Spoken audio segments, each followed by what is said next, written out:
What is going on, guys? It's Kevin back again with a quick video. Now, as you can see, I'm not driving the Civic. The Civic is still back at the lot.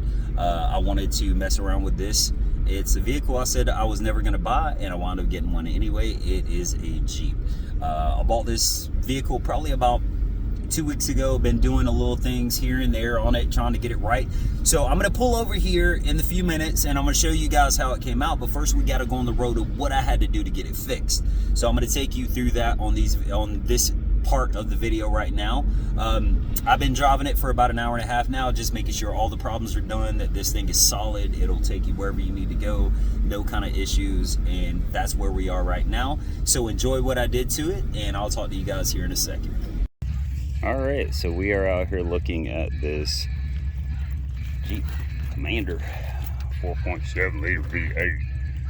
I gotta wait for him to come back out with the keys. Something happened. Dude's over there fucking jamming, dude. Not too bad, needs cleaned up. Let's see if we get it. The next day. Okay, so we're on the way to get the Jeep right now. Like I said, it's only a few minutes away from the house. But I got to keep in my mind, it's only a 3-figure vehicle. So I don't have a whole lot of expectations when it comes to 3-figure vehicles, especially something like a Jeep. So the guy doesn't know a whole lot about it. He had it towed to his house. It was running and driving. He actually parked it. It was running when he parked it. So I'm hoping it's not a big issue, but as long as it'll start up and drive and make it back home and I can save a tow bill, it's going to be worth it. Like I said, it's a 3-figure vehicle, so, you know, as it sits right now with a good clean the wheels, tires, and the inside is fucking disgusting. So I got to get that clean, but as long as I can get that done, it's worth more than what I paid for it, so I'm not going to sit here and complain. But let's cross our fingers that it does start up, that it does run, and that I can't get it home. So let's go see what's going on with that. It is cold outside, so got to be prepared. Okay, so we are driving the Jeep. I mean, it drives great. It drives fine. But I can see some issues that it has going on with it. So hopefully I can make it home. I didn't know it had third row seat in the back, but hopefully I can make it home and get it checked out and see exactly what's going on with it. All right, let me show you guys how important it is to change your oil. Now you can see all this crap and gunk in there. That's actually clean considering how it was. This right here is what came out of it. Now this is not metal particles or anything like that, rod bearings or anything. This is just gunk from somebody not changing the oil. Now in Jeep V8s, the 4.7s, it's a common issue. This right here is the sump. Now what the sump is look at it as a straw. Now this thing was completely stopped up, and I cleaned it a little bit, and I'm going to clean it out some more. But basically what this does is sits down in here like this, and it sucks up the oil. So when it gets stopped up, it's basically it's trying to suck through. Well, it wasn't completely stopped up. There was a little bit getting through there. So basically try to suck some Coke through a straw that has a hole in it. That's kind of what it was doing. So it wasn't getting proper oil pressure. So right now I'm going to go get some more parts cleaner so I can finish all this stuff up and get it back together, hopefully before it rains, because it looks like it might start raining. So let's go to the parts store. And first of all, let me show you over here too. Over here is the oil pan gasket. Now the oil pan gasket is integrated into the wind tray, and this goes on the bottom of the crank. Now of course, this is the old one. I was going to try to reuse this one, but from past experience in life, I've learned lessons to not try to make something work that's really fucked up. And that's the reason I'm not going to try to make this one work. Now, this actually goes for about $80. Not too bad.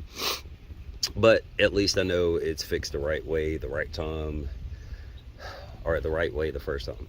So let's go to the parts store and get some more parts cleaner, and then we'll get this thing back together. Shouldn't take very long. Getting it out is the hard part.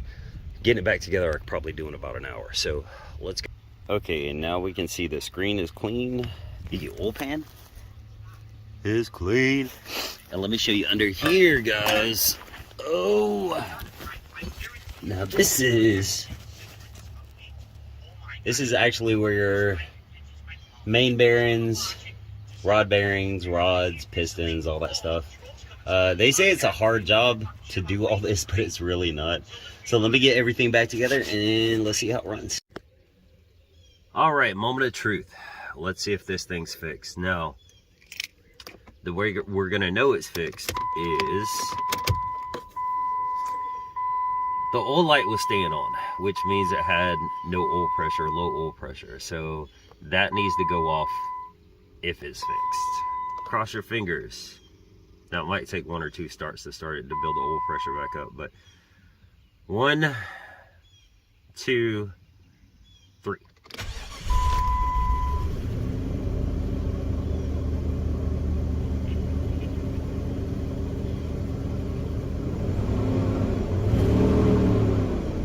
Looking good. I think we're good. Yeah, the oil pressure light never went off before, so I think we are good on this thing. Okay guys, we are here with the Jeep, and I finally got some time to get this thing cleaned up. And obviously, yes, I still do have it. Here's what I was talking about the interior. See how nasty this is? So I was trying to do the front by scrubbing it and all that, and I was like, screw this. So I went and bought a steamer, as you can see down here. So I'm gonna try the steamer out and see how it comes out. So this is what it looks like now, and let's see how it comes out. Alrighty, that's how that seat looks now. I mean, way better than it did before. When people are buying cars, they always look at the headlights and they're like, oh, it's so dingy, you're gonna have to change the headlights and do all this, that, and other. So I got my rubbing compound, a little bit of water, and a drill. So let's get these things and see how good they come out to look. Kevin, watch the light, dude. There we go. We got them cleaned up. I should probably do it a little more, but I think that looks way better than actually what it did. All right, this is take 11. Every time I start making this video, somebody here in the neighborhood is driving by and they ask me if I'm okay. So people are just super nice around here. But this is it. This is a 2006 Jeep Commander, 4.7 liter V8 with a 2-wheel drive. And I'm thankful that it's the 2-wheel drive, so I didn't have to deal with the 4-wheel drive front transfer case, which made it a lot easier to work on. This is a $600 vehicle. Now, the initial problem with the car was the oil pump sump was stopped up. So the oil light was coming on, but it wasn't knocking or ticking or anything like that. Thank goodness. After driving this thing for a while, I'm not a huge fan of Jeeps, but this thing drives incredible. It really does. The heat, the AC works. The one thing I don't like about it is the rear end of it. So yeah, it just looks dopey to me, but it's got the towing package. The tires are decent. It's got 3rd row seat. The interior of this thing didn't come out the way I wanted it to, but compared to what it did look like, it looks a whole lot better than it did. So you can see there, it's not too bad. I mean, I think total in this vehicle, I have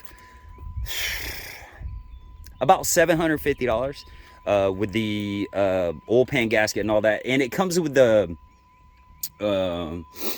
little metal shield, like the wind tray on the oil pan gasket is actually built into it. Let's start this thing up. Now it does have, it's low on gas. Starts up every time. It's got the airbag light on, which that needs to be reset. When I bought the car, the guy said that it needed to be reset.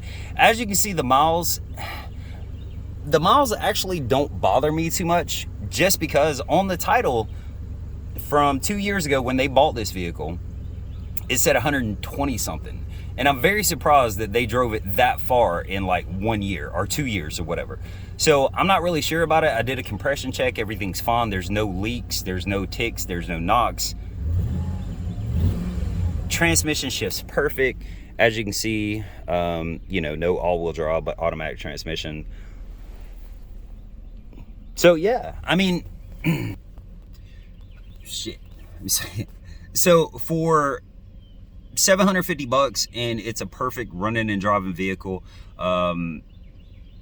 you really can't beat it. And like I said, when I seen that the oil light was on, I was thinking I was going to get over there and it was going to be knocking. But when it started up first time. I had to give it a boost off. It started up first time. I didn't hear any ticking or knocking. Even after it was sitting for like almost a year, I was like, yeah, I'll take it. And here we are. So leave a comment in the comment sections below. Let me know what you think about this Jeep and what you think about it as a deal. If you know something about this Jeep that I don't know, because I really don't know a whole lot about Jeeps. I was thinking about getting a Jeep Wrangler one of these days, but not the newer ones. I want to get an older one, like a mid-80s or something like that. But yeah, that's pretty much it. And let me know any kind of feedback that you guys have on my videos. This is 2 days after I posted the video on the Civic, and that video actually got some traction. I put the old intro on that video, so hopefully you guys like that. That's pretty much all I got for you today. Got nothing else for you. Go back to camp. I'll talk to you later.